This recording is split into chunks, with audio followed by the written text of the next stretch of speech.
बीते कुछ दिन पहले एक म्यूजिक वीडियो के प्रमोशन के दौरान पावर स्टार पवन सिंह अचानक आग बबूला हो गए। वो मां बहन की गालियां देने लगे। उन्हें तनिक भी ज्ञान न रहा कि वो मंच पे खड़े हैं और लाखों लोग उन्हें देख और सुन रहे हैं। ऐसा क्या और क्यों हुआ, जानेंगे इस छोटे से वीडियो में। नमस्कार, मेरा नाम है दुष्यंत सिंह राजपूत और आप देखना शुरू कर चुके हैं श्रेणीत जी चैनल।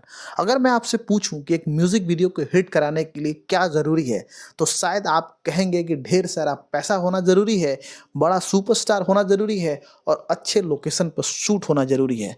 लेकिन मैं आपसे कहूं कि इन सब की जरूरत नहीं है। अगर आप भोजपुरी इंडस्ट्री के म्यूजिक वीडियो शूट कर रहे हैं, आपको सिर्फ एक ही काम करना होता है और वो काम है कंट्रोवर्सी। फर्क नहीं पड़ता कि आप कितने बड़े सुपरस्टार हैं और किस बात पे कंट्रोवर्सी कर रहे हैं, आपकी लिमिट क्या है और आप कहां कब क्या बोल रहे हैं, इससे कोई मतलब नहीं होता। भोजपुरी के जो सुपरस्टार हैं वो पढ़े लिखे नहीं है, इस बात से सब एग्री करेंगे। लेकिन जरूरी नहीं होता कि आपका पढ़ा लिखा होना हर जगह आपको नीचा दिखाने में मदद करे। आपको ये समझना पड़ेगा, आप इस समाज में रह रहे हैं, आप इतने लोगों से मिल रहे हैं, देख रहे हैं दुनियादारी कैसे चल रही है।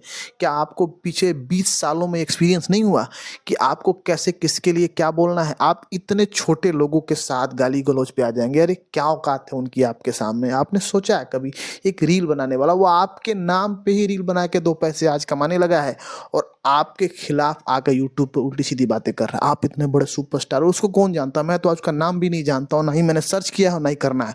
बस मुझे इतना पता है कि वो आपके म्यूजिक वीडियो में 1-2 बार मुझे दिखा था और आज आपके साथ पंगा लेने को तैयार है। पता है क्यों? क्योंकि उसको पता है कि पवन सिंह को गाली देंगे तो हम हिट हो जाएंगे। पर आपको क्या हो गया है? आप क्यों इतना नीचे गिर रहे हो? आप तो कहते थे कि मैं बोलता नहीं हूँ। खेसारी लाल यादव इतने आपके बारे में कंट्रोवर्सी किया करते थे, लेकिन आप कभी उनका रिप्लाई नहीं करते थे।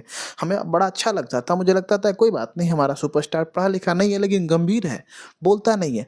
लेकिन आज क्या हो गया? आप वही सब कर रहे हैं जो चीज़ें आपको नहीं करनी चाहिए थी। जो बातें आप कभी खेसारी लाल यादव के बारे में बताया करते थे कि उनको ये नहीं करना चाहिए, आज आप वही किए जा रहे हैं। क्या पैसे कमाने के लिए इतना नीचे गिरना पड़ता है? आपकी तो आवाज़ इतनी मधुर, इतनी सुरीली है कि भाई साहब आप कुछ भी गा के यूट्यूब पर अपलोड कर लो, आपको पैसे कमाने से कोई नहीं रोक सकता। फिर ऐसी कंट्रोवर्सी क्यों? ऐसा चाल चलन क्यों? आपको ये समझना पड़ेगा, आपको ये सुधारना पड़ेगा, नहीं तो जो भोजपुरी इंडस्ट्री का हाल हो रहा है ना, कहीं आपका ना हो जाए। इस